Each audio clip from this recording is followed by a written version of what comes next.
Chapter 9. Upside Down. We've managed to catch the very train my father was hoping we would. The two of us are possum belly on the roof of a westbound passenger car. We're on our way to Challagi, just one stop farther along the way according to Pop. Normally I enjoy riding this way. It's a fine, sunny day. The air is warm and fresh as it washes over us. You have a great view from the top of a train car, but I can't take any pleasure outside this train right now. Not when my mind is going even faster than this train. What I had overheard of the conversation Pop had with Sheriff Boyle last night has put unanswered questions into my mind. They're all about Challagi, the place Sheriff Boyle mentioned and also called Plains View. What is it? Why did my father run away from it? Those questions and a dozen more are elbowing one another inside my head. There was no time last night to ask any of those questions, though, and this morning we had to hustle to make it in time to flip this ride. Now, though, it's just the two of us together. This is still not the time when I can ask questions. What with the train doing a good 40 miles an hour, the wind whipping past us is too strong for any conversation at all. I reach over and grasp my father's arm. He turns his head to look at me. There are these hand signals he taught me, a whole bunch of them. Ones I guess he must have learned when he was over there in the war. I use a couple of them now. First, I tap my chest. That means me or I. Then I hold my right hand up, palm out, and sort of waggle it back and forth. That means a question. I have a question. Pop lifts his own right hand, sticks out his index finger, and drops it down. Yes, he points with his lips behind us, where there's a string of boxcars.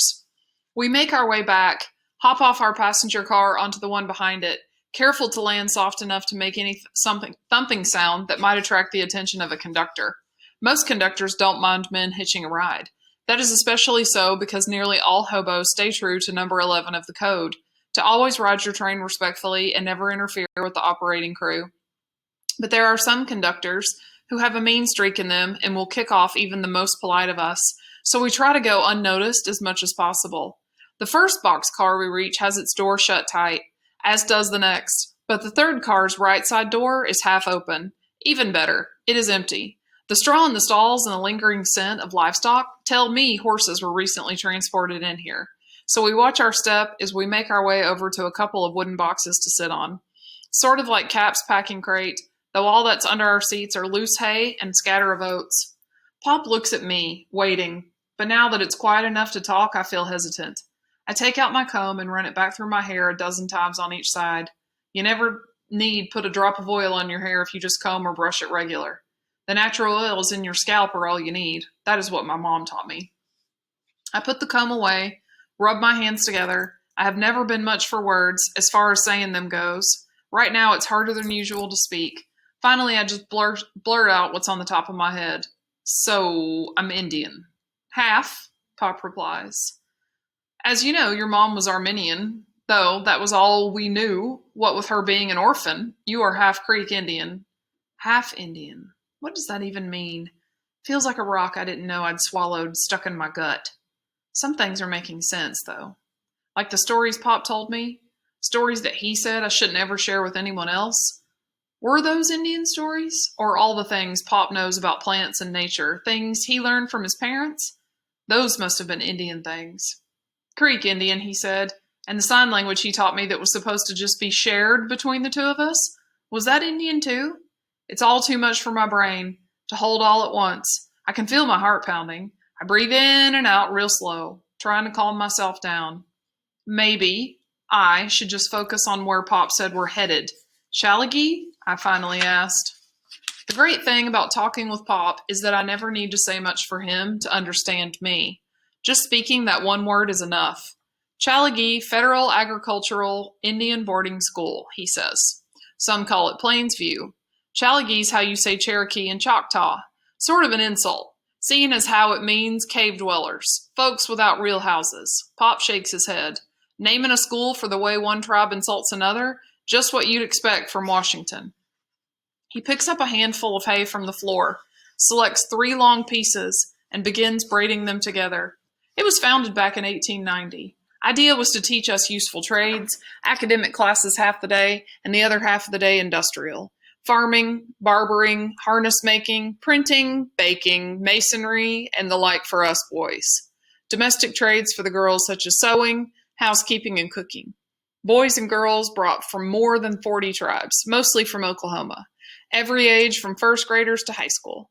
Though now it is mostly 7th grade and up, which makes it all right for you, Cal, seeing as how you finished 6th. I take a deep breath. Why'd you run away? Pop takes a long look at me. Good question, son. No, it was not at all perfect. I'd say that most of us didn't really want to be there. Running away was something a good many did or planned to do one time or another.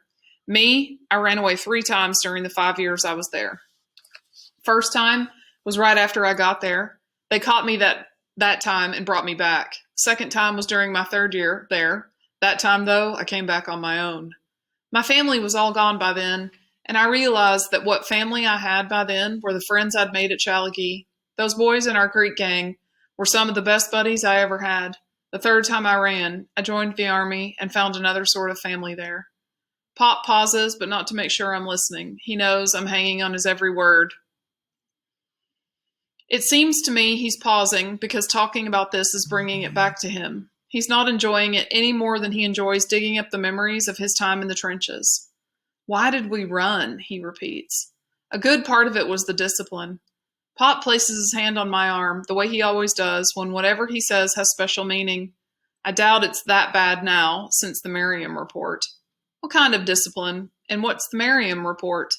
Some white folks, Pop says, work at Indian boarding schools like Challagi because they want to help us. They care about Indians. They may look at us as ignorant savages, sure, but they're good-hearted, even if their eyesight is not so hot. And some teach us things we really can use, especially about farming. Pop shakes his head, and a new tone comes into his voice. One I seldom hear. Anger. But real bad things were happening. A government commission investigated the Indian schools. Indian schools were supposed to civilize us, make us like other Americans. At some schools, they were killing us. Indian kids were being starved, freezing in poor housing, getting beat almost every day. In some Indian schools, there were more names on the school gravestones than the rolls of those who had graduated. That's what the Merriam report said. Pop pauses. He looks far off, not at the landscape whizzing by or at anything in particular, just staring into space as he does at times when he's upset and trying to calm himself. Then he clears his throat and looks back at me. Cal, I never planned having you go to an Indian boarding school. He shakes his head. But now, he looks back into that distant place his mind goes when he's thinking or remembering. You're tough, son. You've seen a lot. He pauses, letting more miles go by before he clears his throat and continues. Even now, though, I sure as heck would never send you to one of those schools if you were a little girl, Cal. There was this one teacher who would go into the house 3, that was the little girl's house, late at night, and wait in the halls for any girl foolish enough to get up in the night and try to go to the toilet. His name was Mr. Fetterman, taught English. But behind his back, all the girls called him Mr. Chi-Chi Man, Mr. Boogie Man. Pop stops talking again, looks out the door of the car, wide expanse of planes were passing through. My face didn't show it, but a shiver just went down my back. The story about the shishi boogeyman is one he told me years ago, but this time what I see in my mind is not an imaginary monster. It's the face of that white man. It's because I see that man, Mr. Shishi Man, I'm in that past where my mind takes me. He's so close, I don't see his face and his long bony hands. I also smell the chewing tobacco on his breath. My hands are tied together. No, I bite my lip and shake my head to clear it of that vision. I blink and I'm back in the rail car. Pop has not noticed. He's busy taking those deep breaths he does when he sees something painful from the past. He wipes his hand over his face. Sorry, Cal. Hard remembering this. Some complained, but no one listened to those little Indian girls. After all, Mr. Fetterman was a white man and a teacher, an employee of the Sacred Bureau of Indian Affairs. Only ones who listened were the other Indian students. It bothered us all, but what could we do? Pop holds up the grass string he's been braiding together, adding more strands as he goes. He grasps it in both hands, pulls it tight so that it makes a snapping sound but doesn't break. One night, when Mr. Shishi Man was sneaking through house 3, he didn't notice something strung across the top of the stairs. A jump rope left there by accident, and he tripped over it, said he might have seen someone just before he fell. Couldn't say who it was. Just a dark shadow. Superintendent decided that was just Mr. Fetterman's imagination. A man with 2 broken arms and a fractured skull sometimes has a hard time remembering things, or even putting words together. A sister of his came out to take him back home. He was never seen again. Pop smiles at me. I smile back. I just saw who was hiding in the shadows, ready to give a push if it was needed. But getting back to your question, son, as to why we ran, sometimes we just had enough of the military discipline. After all the drilling and training we went through at Challagi, boot camp, and the Army was a breeze. There were the long days and being punished for talking Indian or breaking the rules. Then there was the bad food that we also never had enough of, the stiff clothes and the heavy clodhopper boots they gave us that fell apart, the bathrooms that were never clean and stunk to high heavens. Pop pauses and looks off to his left, but that discipline was not the worst thing. Homesickness was the biggest reason why we ran. Being away from home was hard. Missing our families, like I'll miss you. I blurted those words out without thinking. I am sorry as soon as they're said.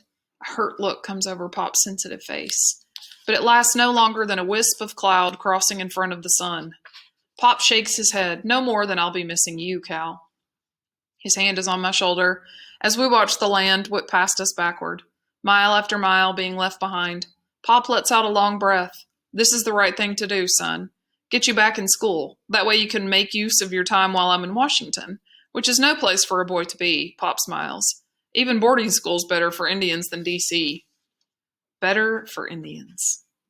Indians. That's how Pop is now referring to him and me. Is Indian what I am? It's not what I've ever seen myself to be. How am I going to fit in? Pop looks at me. You mean with them all being Indian and you having been raised to think of yourself as white? I nod. Pop smiles. First of all, Indian or not, those Challagi students are people. People, human beings. You know what I've said about that. I nod again. All human beings bleed the same blood, breathe the same air, our heartbeats all sound the same. It's not how a man looks, but what's in his mind and heart that counts. That's sort of what it says in the Hobo Code. Knights of the road help one another, no matter a man's skin color. You worrying about not looking Indian? Not being able to speak Indian? I bite my lip. Pop's right. I'm probably going to stand out like a sore thumb. Pop holds his left hand, sticks out his little finger. He does that when he's about to start counting things up. First of all, he says, there'll be Indian kids there who don't know much Indian at all. Even back when I went to boarding school, there were Indian kids who spoke nothing but English. Their own parents went to boarding school before them and had the language beat out of them. By now, there'll be even more who hardly know a word or two in Indian. Pop's now holding up the finger with the golden wedding band he never takes off. Second, there's not just one Indian language. There's one for every tribe. The students at Challagi are from a passel of different tribes: Cherokees, Choctaws, Chickasaws, Creeks like us, Cheyennes, Arapahoes, Comanches, Delawares, Kaws, Poncas, Pawnees, Potawatomis, and more. So even if they speak Indian, not a one of them would know all those different languages. He adds another finger to those first two. Third thing is that at Challagi Indian School, you're not supposed to speak anything other than English. When I was there, say one word in Creek, you get your mouth washed out with lye soap. Pop lifts his gaze and looks off to the right. The boys in my gang, he says, would talk Creek when none of the teachers or disciplinarians was around. Then there was Danny Tiger. Small smile flits across Pop's face. Danny was a real rebel. Set the record for running away by the time he was 13. One day, right up to the head disciplinarian and said, "Hersky," like I told you, that's Creek for hello. Then before the man could say anything, Danny reached into his pocket, pulled out a bar of soap, and took a big bite of it. That earned him a whipping. But when I sneaked up to the guardhouse to toss a candy bar through the window, Danny said it was worth it just to see the look on the man's ugly face. Pop turns back to me. Cal, I've been itching to share some of those stories with you. Tough as it was there, I never had any friends as good and true as those at Challagi, even in the Army. Makes me smile to think of them. Now that I've started remembering, it's hard to stop. Though it may be just the way the light coming through the boxcar door is hitting his face, his eyes look moist. Pop uncurls his pointer finger. Fourth thing, he says, you'll learn. I've never known anyone to be a faster learner than you, Cal. You're always listening and you remember things first time around. Pop chuckles. You'll learn a lot if you hang out with a Creek crew. Out of earshot of the teachers, us Creeks talked as Indian much as we could. Weekends we'd go way out in the woods, make a fire and stomp dance. This one full-blood boy, Lincoln Big Fox, his family lived in Oklahoma City. Both parents went to Carlisle, so he was raised with not a word of Indian. When his mom and dad broke up, he ended up getting sent to boarding school. He was only at Challagi for 1 year before his parents got back together and brought him home. But by the time he left, he knew half dozen stomp dance songs and was able to speak pretty good Creek. Pop holds up his thumb. Fifth thing is that back when I was in Challagi, about a quarter of the kids looked no more Indian than Betty Davis or Laurel and Hardy. You'd see blue-eyed blondes and boys and girls with pale skin. One thing they all had in common was Indian blood and their family and being poor. Pop pauses, dropping his hand. It ought to be easier for you, Cal, than for those kids. There were always a lot more bullying of kids who looked white, and you don't. You look as Indian as I do. I think about all the times Pop and I have almost been taken for Negroes because of our brown skin. Times I wished I were blonde and fairer. But now it's going to be an advantage? The whole world seems upside down. I was lucky, Pop continues. I got taken in right away by the Creeks and the older boys looked out for me. It will likely be the same for you. When you arrive, they'll probably take one look at you, the other kids, and lump you in with full-bloods, seeing as how your hair's black and your skin's brown. They'll see you as Indian. Indian, just like that. My world is upside down now for sure. I guess I'm going to have to get used to walking on the ceiling.